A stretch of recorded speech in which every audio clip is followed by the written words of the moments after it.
15টা 20টা ঘড়ি নিয়ে আসে বক্সে করে। একটা ঘড়ির দাম আপনার একদম নিচে যেটা ওটা 20,000, উপরে 70, 75, 50।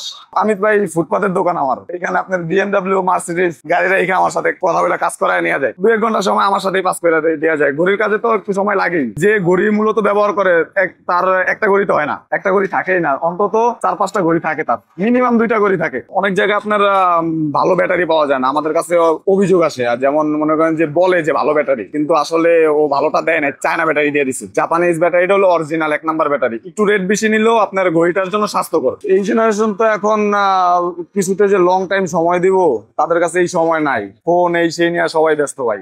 আমি অবশ্যই একটা সুযোগ পাইছিলাম, যার কারণে আমি কাজ শিখতে পারছি। আমার মনে হয় যে ফিউচারে মানুষ আবার ঘড়ির প্রতি আগ্রহী হবে।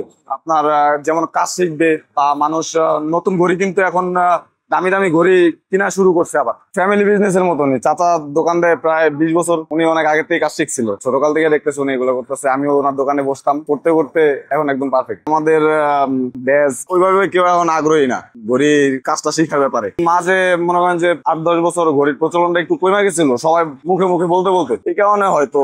আর বিশেষ করে এখন তো সময়ের কাজ ভাই, একদিনে শিখা যায় না, মানুষ ব্যবহার করে না। আবার এই গত 2-3 বছর হয়তো বাংলাদেশে বা অন্যান্য জায়গায় আপনার যে স্মার্ট ওয়াচ ফোন ঘড়িগুলা ওগুলা ঢুকে গেছে, কিন্তু ওগুলার কোনো সার্ভিসিং আপনারা কোথাও পাবেন না। আমার কাছে অনেক কাস্টমার আসে, তখন জিজ্ঞাসা করে এটা করি কিনা ওইটা করি কিনা, দেন দিল্লি তখন কাজ করে, তখন কাস্টমার অনেক খুশি হয় যে কাজটা করে দিচ্ছি আমি। দৈনিক 2-1 জন এরকম আসি যে ঘড়ির দোকান খুঁজতেছে, আমারে দেখেও বুঝতেছে না, দেন জিজ্ঞাসা করলো বা লেখা আছে আমার নিচে সাইনবোর্ড আছে ঘড়ি ঠিক করা হয়, কিন্তু আমারে বুঝতেছে না, যে ভাবতেছে যে অন্য কেউ দোকানে বসে আছি, কিন্তু না আমি। দেন যখন কাজ করে দিই, কাস্টমার অনেক খুশি যে একসাথে এত কিছু, তারপর আবার এই বয়সে কাস্টমার খুশি। আমার ভালো লাগে তাকে সার্ভিস দিয়া। আর রোলেক্স আছে, আপনার হলো যে প্যাটিক্স আছে, তারপর সিকো 5 টা অ্যাভেলেবেল আছে। সিকো 5 গুলা বাংলাদেশে বেশি, রোলেক্স গুলো আপনার সংখ্যায় কম, অল্প কিছু বা দেশে।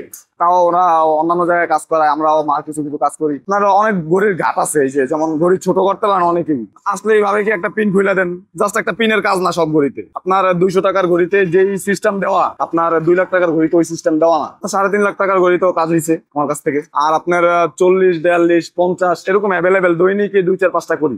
শ্বশুর বাড়ি থেকে গিফট দিছি 20 বছর আগে, কোথাও ঠিক করতে পারতেছে না, নিয়ে আসছে গতকালকেই শ্বশুর বাড়ি থেকে 20 বছর আগে ঘড়ি গিফট করছিল আপনার রোলেক্স এর।